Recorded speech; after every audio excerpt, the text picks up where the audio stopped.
ഒരു super tasty ഒരു ബ്രൗണിയുടെ recipe പറഞ്ഞു തരട്ടെ. അതായത് ഇത് ഉണ്ടാക്കുമ്പോൾ ആരും നമ്മുടെ ഒരു ഫഡ്ജി ബ്രൗണി അങ്ങനൊരു സാധനത്തിലോട്ട് പ്രതീക്ഷിക്കരുത് കേട്ടോ. ഇത് കുറച്ചുകൂടി ചോക്ലേറ്റിൻ്റെ അളവൊക്കെ കൂട്ടിയിട്ടുള്ള ഒരു റെസിപ്പിയാണ്. അപ്പോൾ അതിലേക്ക് വേണ്ടിയിട്ട് ഞാനിവിടെ ഒരു 200 ഗ്രാം ചോക്ലേറ്റ് എടുക്കുന്നുണ്ട്. അതിലേക്ക് തന്നെ ഒരു അരക്കപ്പ് ബട്ടർ കൂടി ചേർത്ത് കൊടുക്കുകയാണേ. അപ്പോൾ അതെങ്ങനെയാണെന്ന് വെച്ചാൽ നിങ്ങളുടേതുപോലെ ഡബിൾ ബോയിലിങ്ങോ അല്ലെങ്കിൽ ഓവനിൽ വെച്ചോ രണ്ടും കൂടി മെൽറ്റ് ചെയ്തെടുക്കുക. അപ്പോൾ അതുപോലെ തന്നെ ഞാനിവിടെ ഒരു അരക്കപ്പ് പഞ്ചസാര എടുക്കുന്നുണ്ട്. പഞ്ചസാര എന്ന് പറയുമ്പോൾ പൊടിച്ചതല്ല, പൊടിക്കാത്ത പഞ്ചസാരയാണ് എടുക്കുന്നത്. അതിനൊപ്പം തന്നെ ഒരു അരക്കപ്പ് ബ്രൗൺ ഷുഗർ കൂടി ചേർത്ത് കൊടുക്കുന്നുണ്ട്. അപ്പോൾ ഇത് രണ്ടിലേക്ക് ഞാനിവിടെ ഒരു 3 മുട്ട കൂടി ചേർത്ത് കൊടുക്കുന്നുണ്ട് കേട്ടോ.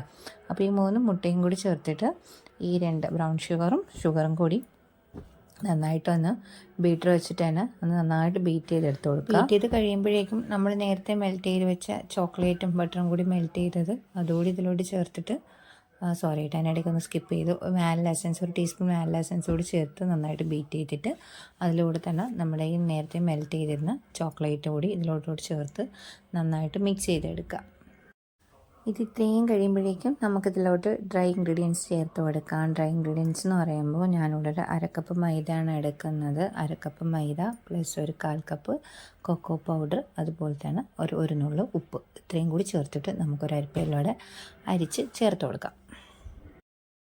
എനിക്കിതെല്ലാം കൂടി ഇങ്ങനെ മിക്സ് ചെയ്തെടുക്കുമ്പോൾ ആ കളർ കാണുമ്പോൾ തന്നെ എന്താ പറയുക, ഭയങ്കരമായിട്ട് സന്തോഷമാണോ എന്താണെന്ന് അറിഞ്ഞൂടാ. അത് വല്ലാത്തൊരു കളറാണ്. ചില സമയത്ത് ഇമാതിരി ഈ കളറിലുള്ള ഡ്രസ്സ് കിട്ടുമെന്ന് വരെ ഞാൻ നോക്കിയിട്ടുണ്ട് കേട്ടോ. അപ്പോൾ ഞാനിവിടെ 7 ഇഞ്ചിൻ്റെ ഒരു ടിന്നിലോട്ടാണ് ഒഴിച്ചു കൊടുക്കുന്നത്. അങ്ങനെ നമ്മുടെ ബാറ്ററി എല്ലാം കൂടി ടിന്നിലോട്ട് ഒഴിച്ചു കൊടുത്തിട്ടുണ്ട്. അപ്പോൾ ഇതിലിവിടെ 2-3 കുത്ത് കാണുന്നുണ്ട്.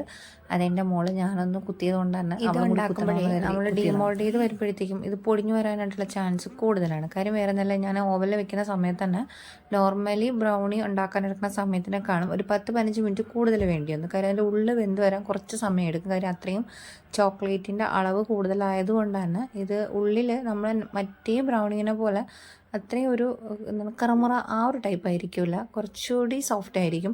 പക്ഷേ കസ്റ്റമർ നല്ല സൂപ്പർ റിവ്യൂസൊക്കെയാണ് പറഞ്ഞിരിക്കുന്നത്. എല്ലാവരും ട്രൈ ചെയ്ത് നോക്കിയിട്ട് കമൻറ്റ് ചെയ്യണം കേട്ടോ.